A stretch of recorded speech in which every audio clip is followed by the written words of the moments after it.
Hello students, I welcome you all to this beloved channel Beloved Academy। और आज के इस वीडियो में हम आपके 12th साइकोलॉजी के जो चैप्टर 6 है एटीट्यूड एंड सोशल कॉग्निशन, इसके रिव्यू क्वेश्चन आंसर्स को डिस्कस करेंगे। इसके पहले हमने चैप्टर 1 से लेके चैप्टर 5 तक के क्वेश्चंस को फिनिश किया है। अगर आपको इनके वीडियोस देखना है तो आप नीचे प्लेलिस्ट रेफर कर सकते हो, और अगर आपको नोट्स चाहिए तो आप हमारे व्हाट्सएप चैनल ज्वाइन करो जिसका लिंक डिस्क्रिप्शन में दिया है, और वहाँ पे मैंने इसका पीडीएफ शेयर कर दिया है। शुरू करने से पहले क्वेश्चंस को चैप्टर के बारे में एक थोड़ा सा इंट्रो दे दूँ मैं। देखो, एटीट्यूड एंड सोशल कॉग्निशन, ये जो पूरा चैप्टर है हमारे जो सोसाइटी के साथ जो इंटरेक्शन है, सोशल ग्रुप के साथ, जो हमारे आसपास के एनवायरनमेंट के साथ जो इंटरेक्शन है, जो हमारा परसेप्शन है, उसके ऊपर बेसिस है, मतलब उसके ऊपर बेस्ड है। तो एटीट्यूड का मतलब होता है परसेप्शन, किसी एक इंसान के बारे में, सिचुएशन के बारे में, ऑब्जेक्ट के बारे में हमारे क्या थॉट्स है, क्या सेट ऑफ बिलीव्स है, क्या इमोशंस है, उसको हम कहते हैं एटीट्यूड। इसको हम एटीट्यूड भी प्रोनाउंस करते हैं, बट मोस्टली एटीट्यूड एटीट्यूड कहते रहते हैं लोग, तो ठीक है, I will go with that. फिर है सोशल कॉग्निशन। तो कॉग्निशन का मतलब है मेंटल प्रोसेस, हमने पहले बात करा था। और अभी देखो, मेंटल प्रोसेस में एक और चीज़ ऐड हो गया है जो कि है सोशल, यानी सोसाइटी। तो सोसाइटी से रिलेटेड जितनी भी मेंटल प्रोसेसेस हैं उनको हम कहेंगे सोशल कॉग्निशन। ओके, चैप्टर जो है इतना ज़्यादा समझने वाला कोई चीज़ है नहीं, इसमें थोड़ी बहुत चीज़ें हैं जो आपको बस फैक्ट बेस है, याद रखना है। ओके, तो सबसे पहला क्वेश्चन है define attitude. So attitude is a learn tendency to think, feel and act toward something. तो एटीट्यूड जो है एक लर्न टेंडेंसी होता है, एक लर्न परसेप्शन होता है, जो कि हमें किसी भी चीज़ के टूवर्ड कैसे सोचना है, कैसे फील करना है, कैसे एक्ट करना है, वो सिखाता है। मानो कोई पर्सन है, कोई ऑब्जेक्ट है, या फिर कोई आइडिया है, सिचुएशन है, तो उस सिचुएशन में आपको कैसे फील करना है, कैसे फील करना है, कैसे एक्ट करना है, कैसे थिंक करना है, वो आपको जो सिखाता है, जो टेंडेंसी है सीखने की, उसको हम कहते हैं एटीट्यूड, है ना। जैसे कि मानो अभी फ्यूनरल है, तो फ्यूनरल पे अगर आप किसी के गए हों, फ्यूनरल पे, तो वहाँ पे आपको कैसे सोचना है, आपको सोचना है कि यार इंसान का कितना लॉस हो गया, मतलब अब चला गया इंसान, इनको रहने में दिक्कत होगी। फील करना है आपको, सैड फील करना है, लो फील करना है, आपको एक्ट करना है, लोगों को कंडोलेंस देना है। तो ये सारी चीज़ें आप सीखते हो ना, तो फ्यूनरल के टूवर्ड्स आपका जो एटीट्यूड फॉर्म हुआ है। It has 3 components. अब डिस्कस कंपोनेंट्स में हम देखेंगे सबसे पहला अफेक्टिव कंपोनेंट। अफेक्टिव कंपोनेंट का मतलब होता है इमोशनल रिस्पॉन्स, मतलब किसी चीज़ से रिलेटेड हमारा इमोशनल रिस्पॉन्स क्या है। जैसे कि हैप्पीनेस अबाउट नेचर, कोई इंसान है जिसको नेचर में बहुत ज़्यादा हैप्पीनेस मिलता है, कोई इंसान है जिसको स्वीट खाने से बहुत ज़्यादा हैप्पीनेस मिलता है, जैसे कि मैं हूँ, तो वो मेरा अफेक्टिव रिस्पॉन्स है। फिर है बिहेवियरल। बिहेवियरल एक्शन में हो गया, बिहेवियर में एक्शन आ गया, बिहेवियरल कंपोनेंट में आ गया एक्शन। बिहेवियर व्यवहार, व्यवहार में कोई भी एक्शन लेना, जैसे कि ट्रीज प्लांट करना। तो ट्रीज प्लांट करना एनवायरनमेंट से रिलेटेड है, तो आपने एनवायरनमेंट के लिए आप कंसर्न हो, इसलिए आपने एक एक्शन लिया, आपने ट्री प्लांटेशन करा है, तो वो आपका एटीट्यूड फॉर्मेशन हो गया। फिर है कॉग्निटिव। कॉग्निटिव मतलब मेंटल प्रोसेस, यानी बिलीव्स है, थॉट प्रोसेसेस हैं। तो आप बिलीव करते हो दैट ट्रीज रिड्यूस पॉल्यूशन, ये एक फैक्ट है और ये आप मानते भी हो। तो ये जो फैक्ट है, इसको जो बिलीव है वो है कॉग्निटिव कंपोनेंट। फिर है हमारा दूसरा क्वेश्चन, और दूसरा क्वेश्चन हमसे पूछता है are attitudes learned, explain how. कि जो एटीट्यूड है क्या ये सीखा जा सकता है, और अगर येस है तो आप एक्सप्लेन करो कैसे। तो यस, एटीट्यूड्स आर लर्नड, हाँ सीखा जा सकता है, सिखाया जा सकता है। कैसे? सबसे पहला है एसोसिएशन। एसोसिएशन मतलब लिंकिंग एक्सपीरियंस, आप एक्सपीरियंस को एक दूसरे से कनेक्ट करो, लिंक करो। जैसे कि liking a subject due to a great teacher, हो सकता है कोई सब्जेक्ट है जो आपको पसंद नहीं है, लेकिन कोई ऐसा टीचर है जो इस सब्जेक्ट को बहुत अच्छे तरीके से पढ़ाते हैं, पढ़ाती है, पढ़ाता है, तो आप क्या करोगे, उस सब्जेक्ट को शायद लाइक करने लग जाओगे। तो ये होगा एसोसिएट, मतलब एक्सपीरियंस से लिंक करना। मतलब जैसे कि वही है कि सब्जेक्ट को ग्रेट टीचर अगर पढ़ाएगा तो सब्जेक्ट की लाइकिंग से आप इस टीचर को लिंक करोगे। फिर है रिवॉर्ड्स एंड पनिशमेंट। रिवॉर्ड्स देके भी एटीट्यूड फॉर्म किया जाता है कि बोलते हैं ना कि अगर आप इतने मार्क्स लाओगे तो मैं आपको ये चीज़ दिलाऊंगा। तो इससे उनका एटीट्यूड फॉर्म होता है कि हाँ, अच्छा मार्क्स लाना है, अच्छी पढ़ाई करनी है। जैसे कि पॉजिटिव और नेगेटिव रेनफोर्मेंस। तो यहाँ पे पॉजिटिव हो सकता है आप किसी को मोटिवेट करो, प्रेज करो। निगेटिव हो सकते हैं कि कोई कुछ काम करता है तो आप उसको डांटो, उससे उसका एटीट्यूड फॉर्म हो जाएगा। कोई अच्छा काम करे तो उसको प्रेज करो तो उसको लगेगा ये अच्छा, ये करना चाहिए। कोई गलत काम करे, आप उसको डांटो तो उसको लगेगा नहीं, ये नहीं करना चाहिए। फिर है मॉडलिंग। मॉडलिंग का मतलब सबको पता है, ऑब्जर्विंग रोल मॉडल्स। आप दूसरों को देख के सीखते हो। घर पे अगर मम्मी पापा दादा दादी की इज्जत करते हैं तो बच्चा भी दादा दादी की इज्जत करेगा। घर पे अगर मम्मी पापा को रिस्पेक्ट नहीं करती, बच्चा भी नहीं करेगा। घर पे अगर पापा मम्मी को रिस्पेक्ट नहीं करते हैं तो बच्चा भी नहीं करेगा। ऐसी चीज़ें बच्चे देख देख के सीखते हैं। बहुत ही सिंपल सी बात है। ओके। फिर है ग्रुप नॉर्म्स एंड मीडिया। मतलब बच्चे, ऐसा नहीं है कि एडोलिसेंट वाले ऐसे करते हैं, जो चीज़ों को समझते हैं कि किस बिहेवियर के पीछे क्या कारण है, वो नहीं करते ऐसे, बट बच्चे ऐसे करते हैं। सो ग्रुप्स नॉर्म्स एंड मीडिया, तो लोग ग्रुप में रह के सीखते हैं। मतलब कल्चरल इन्फ्लुएंस रहता है कि जिस कल्चर में जैसा ट्रेडिशन है वो उस चीज़ को सीखता है। फिर है इंफॉर्मेशन एक्सपोजर। इंफॉर्मेशन के थ्रू भी वो सीखता है, जैसे सोशल मीडिया हो गया, टीवी हो गया, न्यूज़पेपर हो गए, ऐसी चीज़। और फिर है कि एटीट्यूड जो है evolve with experience and social interaction. जैसे जैसे आपका एक्सपीरियंस बढ़ता है वैसे वैसे आपका एटीट्यूड जो है इवॉल्व होता है, और सोशल इंटरेक्शन के थ्रू भी एटीट्यूड इवॉल्व होता है। हो सकता है आपने घर पे एक चीज़ को देखते आए हो, लेकिन जब आप स्कूल गए हो तो आपने देखा कुछ और ही कल्चर वहाँ पे चल रहा है, तो आप उस चीज़ को एक्वायर कर लिया आपने। ओके। मुझे थोड़ा सा ना ज़ुकाम है, तो इस वजह से मेरी आवाज़ थोड़ी सी बदल गई होगी आज। फिर है व्हाट इन्फ्लुएंस एटीट्यूड फॉर्मेशन। ये जो एटीट्यूड फॉर्म होता है इसको इन्फ्लुएंस क्या क्या करता है। तो सबसे पहला है फैमिली और school. Early learning shape values. तो बच्चा सबसे पहले घर पे सीखता है, फिर दूसरा सीखता है स्कूल में। तो अर्ली लर्निंग जो है, बचपन में जो लर्निंग होती है उससे वैल्यूज़ आती हैं। जैसे बोला ना कि मम्मी पापा दादा दादी से जैसे बिहेवियर करेगा बच्चा भी वैसे बिहेवियर करेगा।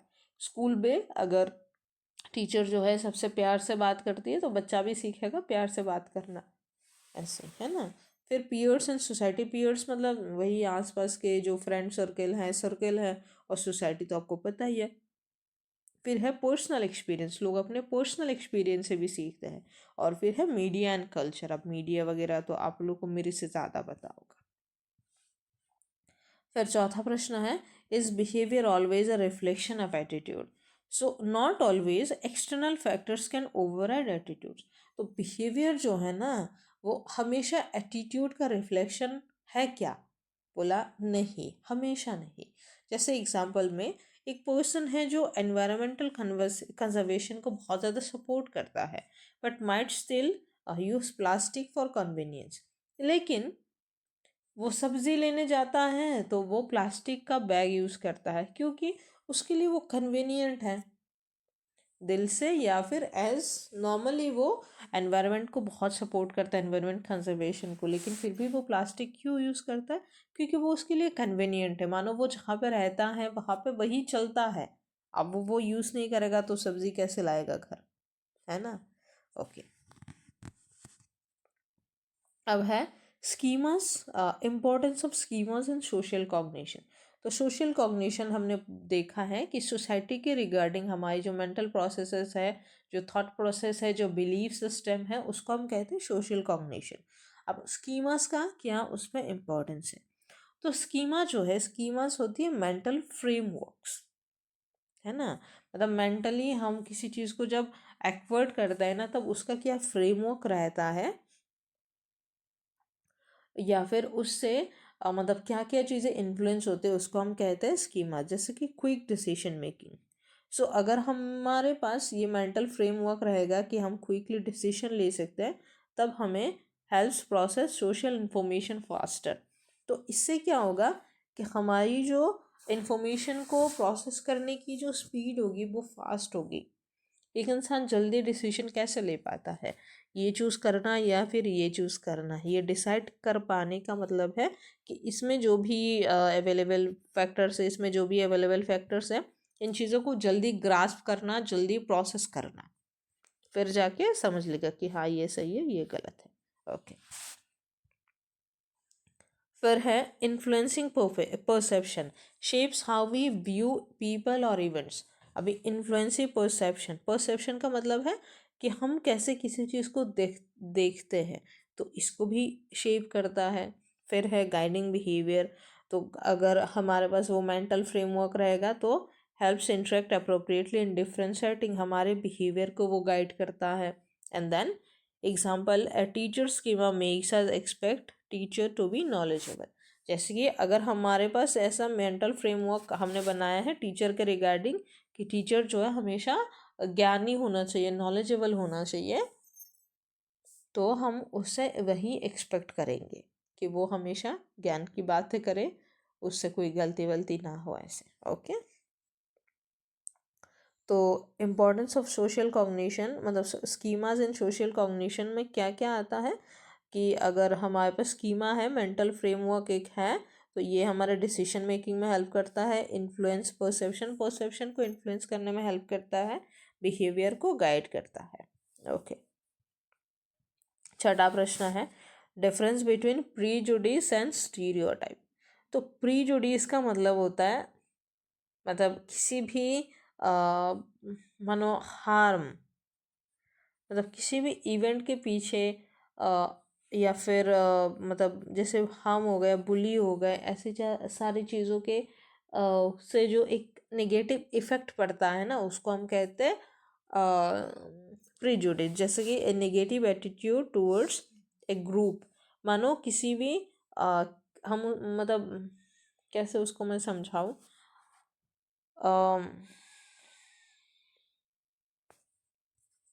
मतलब प्रीजुडिस आप ऐसा समझो कि ये ना धीरे धीरे धीरे धीरे मतलब फॉर्म होता है कि मानो किसी ने बहुत डिस्क्रिमिनेशन सहा होगा अपने टाइम पे, उसके वजह से उसको बहुत हार्म हुआ होगा, उसको लोगों ने बहुत बुली किया होगा। मानो वो ग्रुप थे सीनियर का, तो इसके मन में हमेशा ये जो सीनियर का जो एक कम्युनिटी है इनके लिए डिसलाइक रहेगा। जैसे कि प्रिजुडिस का यहाँ पे क्या कहा गया है, ए नेगेटिव एटीट्यूड टूवर्ड ए ग्रुप। तो किसी ग्रुप के रिगार्डिंग या फिर किसी set of people, group of people के रिगार्डिंग एक नेगेटिव परसेप्शन रहेगा मन में, उसको हम कहेंगे प्रिजुडिस। और स्टीरियोटाइप है एक फिक्स्ड बिलीव है ना। जैसे कि टीनेजर्स और रेवेलियस, कि टीनेजर्स है तो वो रेवेलियस होंगे, आग लगा देंगे आग लगा देंगे ऐसे टाइप के होंगे। तो ये है difference. Stereotypes can lead to prejudice which may result in discrimination. अब जो स्टीरियोटाइप की वजह से भी प्रेजुडिस हो सकता है, जिसके वजह से आगे जाके डिस्क्रिमिनेशन हो सकता है। जैसे कि ये स्टीरियोटाइप अगर मानो है, जैसे यहाँ पे हमने एक्सप्लेन किया है ना, सीनियर के रिगार्डिंग मानो डिस्क्रिमिनेशन किया है, तो सीनियर को शायद लगेगा कि ये फर्स्ट ईयर का बच्चा है, ये बहुत बोला है, इसको हम रैगिंग करेंगे। तो इनके मन में एक स्टीरियोटाइप ये बना है कि फर्स्ट ईयर का बच्चा है तो ये भोला है, तो ये लोग जाके फर्स्ट ईयर के बच्चे को रैगिंग करेंगे। और उस रैगिंग से जो फर्स्ट ईयर का बच्चा है उसके मन में ये डिसलाइक क्रिएट होगा, जिसके वजह से प्रिजुडिस होगा। तो स्टीरियोटाइप जो है प्रिजुडिस को लीड कर सकता है और इसके रिजल्ट में डिस्क्रिमिनेशन हो सकता है। तो कहाँ है can prejudice exist without discrimination and vice versa, कि क्या प्रेजुडिस डिस्क्रिमिनेशन के बगैर हो सकता है और डिस्क्रिमिनेशन प्रेजुडिस के बगैर हो सकता है क्या, और वाइस वर्सा, मतलब दोनों ही आप बताओ। तो यस हम कहेंगे हाँ, मतलब अगर कहीं पे प्रेजुडिस नहीं होगा तभी डिस्क्रिमिनेशन हो सकता है, और अगर कहीं पे डिस्क्रिमिनेशन होगा तो प्रेजुडिस नहीं भी हो सकता है। जैसे कि prejudice without discrimination, a person may dislike a group but still treat them fairly, कि हो सकता है एक पर्सन है जो कि एक ग्रुप को हेट करता है, मानो वही सीनियर के ग्रुप को वो हेट करता है बट स्टिल ट्रीट्स देम फेरी, लेकिन फिर भी जब वो उनको देखते गुड मॉर्निंग सर ऐसे करके बोलता है, वो डिस्क्रिमिनेट नहीं करता है, मतलब वो हेट करता है लेकिन वो उसके साथ ख़राब बिहेवियर नहीं करता है। Okay, second, a discrimination without prejudice, someone may act unfairly due to societal pressure not personal belief, जैसे ये जो सीनियर का ग्रुप है जो फर्स्ट ईयर के बच्चों को बोला समझ के रैगिंग करता है, मानो इसमें 10 लोग हैं, 8 है जो अपने मर्जी से लोगों को रैगिंग करते हैं, लेकिन 2 है जो पीयर प्रेशर में आके कर रहा है, तो ये भी हो सकता है। Okay, so example, a manager may deny promotions to women due to company policies even if they personally support gender equality, जैसे कि एक मैनेजर है जो हो सकता है आप कंपनी में वो काम करते इसी वजह से किसी का लीव किसी मतलब वुमेन एम्प्लॉय का लीव वो डिनाई कर दे कि नहीं लीव नहीं मिल सकता तुमको, कोई पर्सनल प्रॉब्लम के लिए वो नहीं हो सकता, लेकिन वो मन मन में ऐसा हो कि वो जेंडर इक्वलिटी को बिलीव करता है लेकिन कंपनी की पॉलिसी है, जैसे यहाँ पे वो सीनियर है जिसमें 10 है, तो 8 अगर रैगिंग कर रहा है तो 2 वो बच के कहा जाए, बेचारा उन दोनों को भी तो इसी ग्रुप में फिट होना है ना, तो वही बात है, यही सोसाइटी है। चलो उसके बारे में ज्ञान ना लेके हम क्वेश्चन देखें। Question number 8, what influence impression formation, so what influences impression formation, तो इम्प्रेशन फॉर्मेशन को किस चीज़ इन्फ्लुएंस करता है या फिर क्या क्या चीज़ इन्फ्लुएंस करता है। सबसे पहला है अपीयरेंस, अब इम्प्रेशन को फॉर्म करने के लिए अपीयरेंस वो तो इम्पॉर्टेंट है, पीपल जज बेस्ड ऑन लुक्स, लोग लुक्स के बेस पे बहुत ज़्यादा जज करते हैं, हम कितना भी कह लें looks doesn't matter, looks doesn't matter, ऐसा नहीं होता है, looks does matter and people do जज ऑन बेस्ड लुक्स। ओके, दूसरा है नॉन वर्बल क्यूज, जैसे बॉडी लैंग्वेज हो गया है, टोन ऑफ वॉइस मैटर है ना, तो बॉडी लैंग्वेज देख के जज करते हैं और वॉइस का टोन भी मैटर करता है, जैसे अगर मैंने आज कहा नहीं होता कि मुझे ज़ुकाम है सर्दी खांसी है तो आप लोगों ने कैसी आवाज़ है। ओके, सो फिर primary effect, first impression last longer, first impression जो है वो बहुत देर तक चलता है, इसलिए हम मोस्टली कहते हैं first impression is last impression, जबकि ऐसा ज़रूरी नहीं है हो। फिर है stereotypes, pre conceive notion shape perception, stereotype भी होता है कि गांव की लड़की है तो थोड़ी सी गाय टाइप की होगी, अब कोई गांव की लड़की है जो बहुत ही ऐसे फैंसी टाइप की ड्रेसेस वगैरह पहन के आई हो तो उसको देख के लोग थोड़ा शॉक हो जाएंगे, क्योंकि उनके मन में एक स्टीरियोटाइप शायद बना रहेगा कि गांव की लड़की एक ऐसा प्रॉपर ड्रेस कोड होता होगा, ऐसे रहती होगी। ओके, जैसे एग्जांपल में a well dress person is often seen as component, अरे आप क्यों आ रही हो दीदी इधर। ओके, जैसे कि एक well dressed person is often seen as competent, कोई अगर बंदा है जो बहुत ही वेल ड्रेस्ड है एकदम नीट क्लीन है तो उसको कॉम्पिटेंट माना जाएगा किसी भी मानो तभी हम कहते हैं ना कि जब आप इंटरव्यू वगैरह ऐसे चीज़ें देने जाते हैं तो अच्छे से थोड़ा तैयार श्यार होके जाने के लिए, क्योंकि आपके लुक्स जो है आपके अपीयरेंस जो है वो बहुत हद तक मैटर करते हैं, उसके वजह से जो इनिशियल इम्प्रेशन बन जाता है ना, मेंटल इमेज जो बन जाता है वो उसके ऊपर बहुत हद तक डिपेंड करता है। अब है ninth question, how attributions differ from actors and observers, तो यहाँ पे देखो एक्टर जो है, एक्टर का मतलब होता है उसने खुद किया है, मतलब वो खुद उसके सेल्फ एक्सप्लेनेशन दे रहा है, जैसे ब्लेम एक्सटर्नल फैक्टर्स, जैसे कि एक्सटर्नल फैक्टर को ब्लेम करना, मतलब एक्टर ने खुद अपने आप को एक्टर का मतलब होता है सेल्फ एक्सप्लेनेशन, मतलब मैंने खुद एक्ट किया, मैं खुद का तरफ से एक्सप्लेनेशन दे रहा हूँ, जैसे कि एक्सटर्नल फैक्टर्स को एग्जांपल में I was late due to traffic, कोई बंदा ऑफिस में लेट पहुँचा या फिर स्कूल में लेट पहुँचा तो उसने कहा कि मैं ट्रैफिक की वजह से लेट हूँ, ये खुद एक्ट किया है, उसने खुद से अपना एक्सप्लेनेशन दिया है, दूसरे एक्सटर्नल जो फैक्टर्स उनको ब्लेम कर दिया है। अब दूसरा है ऑब्जर्वर जो कि अदर्स को जज कर रहा है, वो क्या करता है पर्सनालिटी को ब्लेम करता है, जैसे कि दे आर केयरलेस।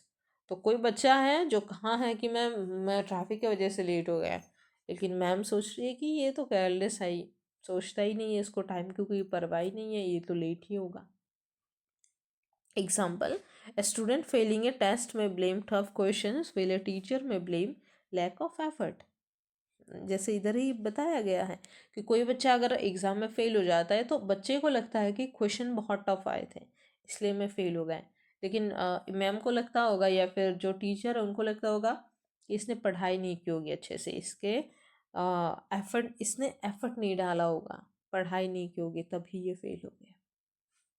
तो यहाँ पे जो स्टूडेंट है वो है एक्टर और जो टीचर है वो है observer. Okay, question number 10, how does social facilitation work. Question number 10, how does social facilitation work.